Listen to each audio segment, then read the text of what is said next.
세계에서 가장 크고 웅장한 대성당, 가톨릭 교회의 중심이 되는 곳, 이교도의 공동묘지에 묻힌 갈릴레아 호수의 어부가 잠들어 있는 곳입니다.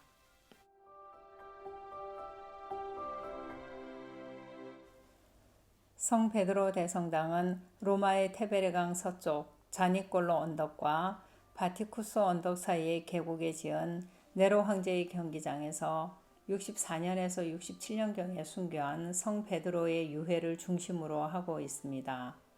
베드로가 순교한 직후 로마의 신자들은 그의 시신을 거두어 경기장 바깥 고르넬리아 가도변에 있던 이교도의 공동묘지에 안장합니다.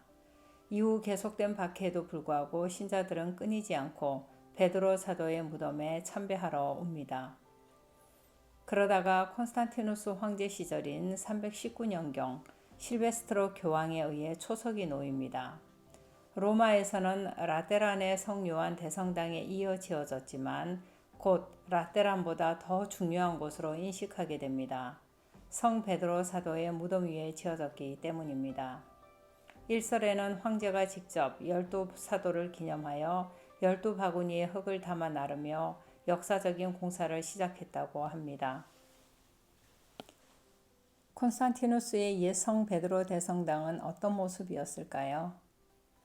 이 단면도에서 보는 것처럼 5개의 복도에 길이 87m, 폭 64m의 성당이 있고 그 주변에는 교황궁들이 둘러싸여 있었습니다. 대성당의 정면은 모자이크로 장식되어 있었는데 5세기 때의 것으로 추정됩니다. 라파엘로의 방 중 보르고 화제의 방에서 옛날 성 베드로 대성당의 한 면을 살짝 엿볼 수가 있습니다.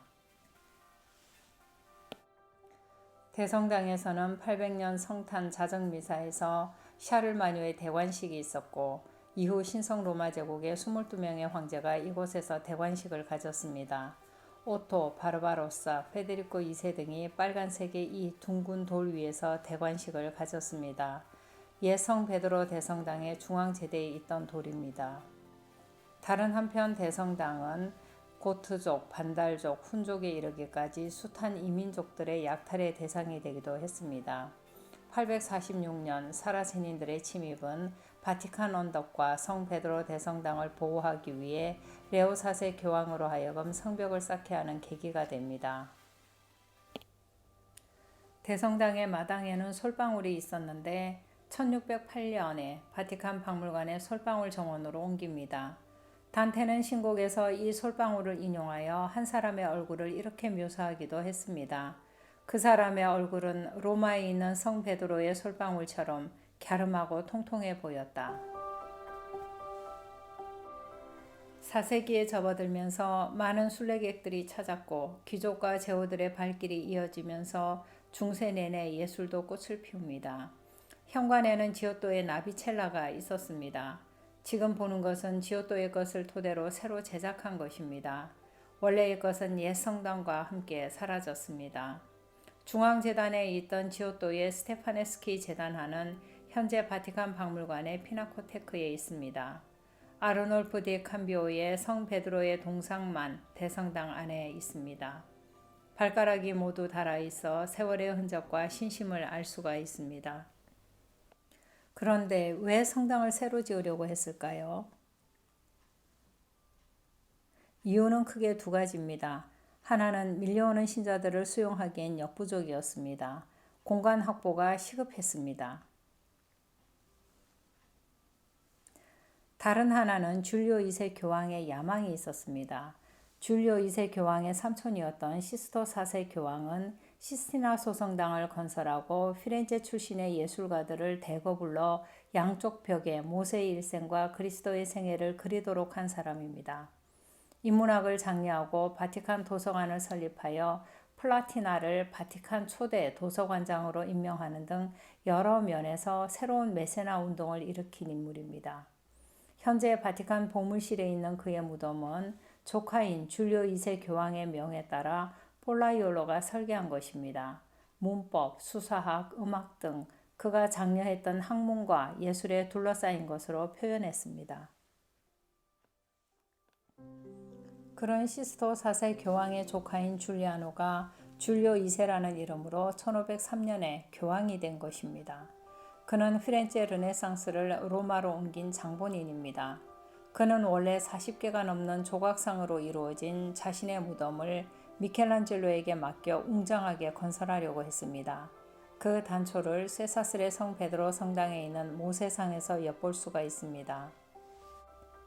하지만 미켈란젤로를 싫어하던 브라만테는 교황에게 새로운 성 베드로 대성당 건설을 주장했고 1506년에 줄리오 2세 교황은 성 베드로 대성당 유지 재단을 설립하여 공사에 들어갑니다.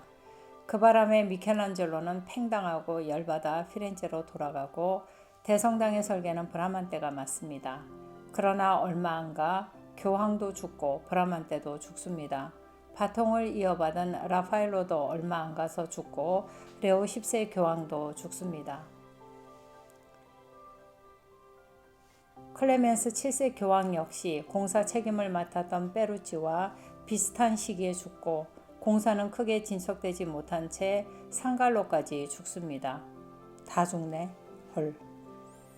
결국 바오로 3세 교황이 미켈란젤로를 불러 다시 공사에 착수하기까지 설계도는 여러 차례 수정이 됩니다. 이렇게 말이죠. 그 외에도 대성당을 건설하는 중에 부딪힌 장벽들이 또 있었습니다. 레오 10세 교황의 공사비 모금을 위한 전대사 선포는 독일 도메니코 회의 요한 테첼의 잘못된 설교로 이어지고 결국 마르틴 루터에 의한 종교개혁의 불씨가 됩니다. 마르틴 루터는 1510년 4개월간 로마에 체류하며 커다란 스캔들이라며 반발하고 나선 바 있었습니다. 1527년 카를 5세 황제에 의한 란츠크네히트의 로마 약탈도 큰 복병이었습니다. 신성 로마 제국의 황제 카를 5세가 이탈리아 반도 내에서 매우 위협적인 세력으로 등장하자 힘을 견제하기 위해 교황이 프랑스를 중심으로 코냑 동맹을 결성합니다. 이에 앙심을 품은 황제가 제국의 군대를 이끌고 로마로 들어와 약탈합니다. 제국군의 상당수가 독일 루터교 신자들이었기 때문에 로마를 적그리스도의 본거지로 여기고 무차별적으로 약탈과 사륙, 파괴를 자행합니다. 이에 교황권은 무너지고 성 베드로 대성당은 오랫동안 공사가 중단됩니다. 그 흔적을 햄스케르크의 드로잉을 통해서 엿볼 수 있습니다. 공사가 재가동된 것은 바오로 3세 파르네세 교황이 미켈란젤로를 부르면서부터입니다. 미켈란젤로는 72살이었고 내키지 않아 했습니다.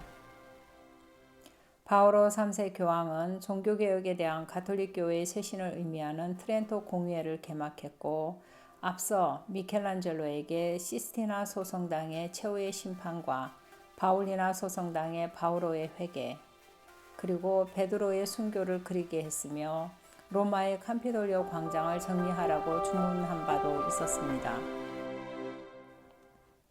미켈란젤로는 상갈로의 설계도와는 상반된 견해를 보였고 교황은 미켈란젤로에게 정권을 일임한다는 약속을 합니다. 이에 미켈란젤로는 상갈로의 도면을 치우고 그의 추종자들을 모두 정리합니다. 바사리는 미켈란젤로가 공사를 맡기 전에 상갈로의 떨거지들을 먼저 치웠다고 했습니다. 미켈란젤로는 성 베드로의 무덤을 감싸는 도움 건설에 역점을 둡니다.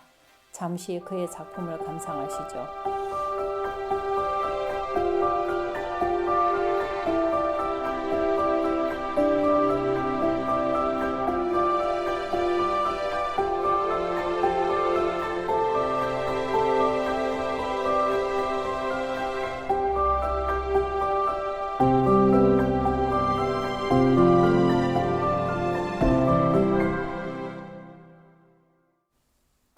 그러나 정작 미켈란젤로는 이렇게 완성된 돔을 보지 못하고 죽습니다. 그가 사망할 당시에는 돔의 받침대만 완성된 상태였습니다. 1564년 2월 18일 미켈란젤로가 사망하자 공사는 다시 20여 년간 중단됩니다. 1585년에 새로 교황이 된 시스터 5세 페레티는 다시 돔 공사에 착수합니다. 1588년에서 90년 돔 공사를 위해 두 개의 공사판이 공중에 만들어집니다. 밤낮으로 불을 켜고 800명의 인부가 22개월간 투입됩니다. 돔은 미켈란젤로의 도면대로 완성하고 대성당의 바닥은 옛 성 베드로 대성당 위로 올립니다. 미켈란젤로는 대성당의 도면을 브라만테의 도면에서 중앙의 큰 돔 외에 주변에 있던 8개의 작은 돔을 4개로 간략하게 정리합니다. 하지만 최종 마무리는 1603년 클레멘스 8세의 부름을 받은 까를로 마데르노가 합니다. 그는 중앙복도를 라틴 십자가 형태로 조금 늘리고 대성당의 정면을 르네상스 스타일의 사각형으로 수정합니다. 완성은 바오로 5세 보르게세 교황의 재임 기간에 하는 바람에 현재 성 베드로 대성당의 정면에는 바오로 5세 교황의 헌정이 적혀 있습니다. 미켈란젤로의 돔은 피렌체 꽃의 성모 마리아 대성당의 브루넬레스키의 돔과 함께 르네상스의 두 송이 꽂히고 1600년대 로마와 유럽의 모든 성당들의 돔 모델이 되며 르네상스와 바로크의 연결고리가 됩니다.